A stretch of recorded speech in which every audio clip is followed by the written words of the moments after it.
Coucou à tous! Alors aujourd'hui, je vous propose la recette de cette délicieuse sauce arachide aux aubergines sauvages. Alors ici, dans ma casserole, j'ai mes morceaux de poulet. Donc c'est du poulet fumé, mais c'est un peu dur, c'est du poulet dur. Donc je vais précuire ça un peu d'abord. Donc j'ai mis oignon, sel, tomate pâte, je rajoute de l'eau et je vais fermer pour laisser cuire pendant au moins 5 à 10 minutes avant de rajouter le reste de mes viandes. Donc après 10 minutes à peu près, je viens rajouter ma viande de bœuf que j'ai fait griller au four et j'avais 2 morceaux de dinde fumée qui traînait au congélateur là. J'ai mis ça dedans aussi. Et là maintenant aussi, je vais en même temps rajouter ma pâte d'arachide. Voilà à quoi ça ressemble.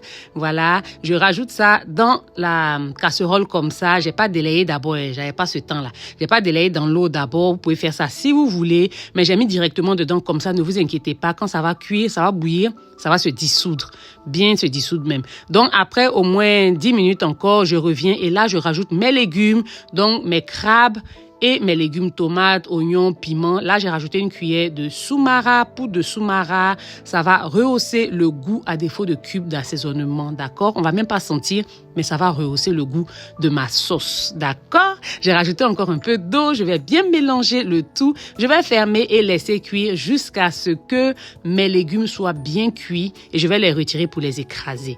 Maintenant, vous allez remarquer qu'il n'y a pas mes aubergines sauvages ici. Donc, mes aubergines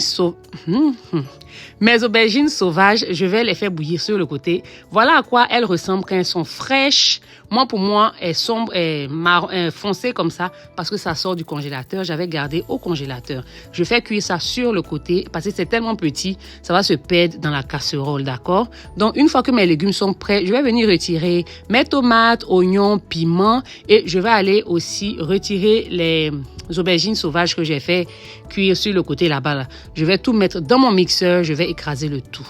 Pendant ce temps, je rajoute mon poisson fumé dans la casserole et une fois que j'ai rajouté mes aubergines sauvages à mon mixeur, je vais écraser le tout et je vais venir verser dans la casserole comme ceci.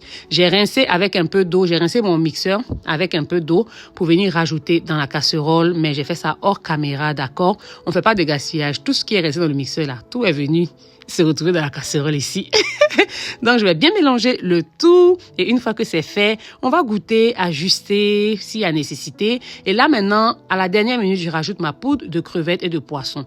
Donc, c'est un mélange de poudre de crevettes, écrevisses et poissons. Si vous suivez mes vidéos, vous savez de quelle poudre je parle, d'accord? Crevettes, écrevisses et poissons secs. Les trois, là, j'ai écrasé pour faire la poudre. Et c'est ce que vous avez vu, là, j'ai rajouté à la dernière minute. J'ai bien mélangé. Et là, maintenant, je vais laisser mijoter. Je ferme plus, hein. Je vais laisser mijoter à feu doux jusqu'à ce que l'huile se retrouve au-dessus, comme vous voyez là. Et ça me signale que c'est prêt, ma sauce est cuite. Une fois que l'huile d'arachide s'est regroupée en haut comme ça, c'est pour me dire que la sauce est prête. Donc, c'est le moment de servir. C'était délicieux. Si vous n'avez pas d'aubergine sauvage, c'est une maman qui m'a dit, hein, dans les commentaires, j'avais fait une sauce avec, qui m'a dit qu'on appelle ça aubergine sauvage en Côte d'Ivoire. Donc, dites-moi dans les commentaires comment on appelle ça chez vous, les aubergines là. Moi, pour moi, ça ressemble au gnognon. Je pensais que c'était du gnognon. J'ai acheté ça chez les Ghanéens. Ce sont les Ghanéens qui mangent beaucoup ça et c'est très, très, très bon pour la santé. Voilà à quoi ressemble ma sauce. J'espère que vous avez aimé. Moi, j'ai mangé ça avec du foutou banane. Mais si vous laissez la sauce reposer le lendemain, hey, couchez de cette sauce-là. Connaisseur seul peut connaître. Couchez de cette sauce-là. OK, bye. N'oubliez pas que Jésus revient bientôt. Soyons prêts. Bye.